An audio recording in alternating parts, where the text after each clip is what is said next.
Kasus KM50 kembali banyak dibahas dalam kasus Brigadir J yang didalangi sama Ferdy Sambo. Masih pada ingat gak kasusnya gimana? Kasus KM50 ini adalah kasus penembakan anggota Laskar FPI yang terjadi di KM50 Tol Cikampek. Kasus ini banyak menimbulkan tanda tanya karena dua polisi yang jadi tersangka divonis bebas. Kasus penembakan ini ditangani sama Ferdy Sambo yang saat itu udah menjabat sebagai Kadif Propam Polri. Tapi Propam ini tugas sebenarnya tuh mengurus kasus internal Polri. Kalau pidana seperti pembunuhan sih harusnya tetap masuk pidana atau penyelidikan biasa.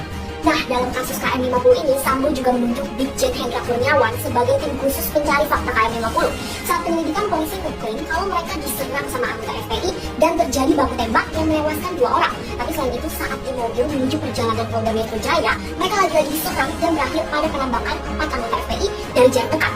Sebenarnya keterangan ini cuma sepihak aja dari polisi. Gak ada yang tahu apakah beneran terjadi baku tembak dan penyerangan atau karangan polisi aja. Rekonstruksi yang katanya sebagai bentuk transparansi juga ternyata banyak kejanggalan. Bukti CCTV juga diduga sengaja dihilangkan sama tim KM50.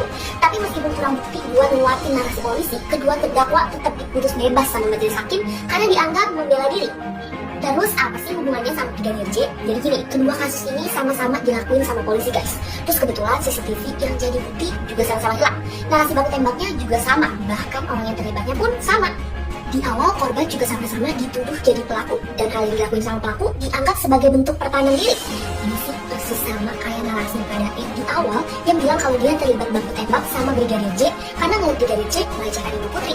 Selain itu, penghilangan bukti CCTV juga dilakuin sama orang yang sama. Awalnya Brigjen Hendra emang jadi orang yang diminta sama Sambo buat cek CCTV. Tapi ternyata dia nelfon tim CCTV KM50 AKBP Ali Cahya buat bantu dia mengamankan CCTV. Setelah ditelusuri, 2 CCTV yang merekam Brigadir J sebelum tewas diganti dan dimusnahkan karena dianggap mengancam skenario tembak-menembak yang udah dibikin sama Sambo.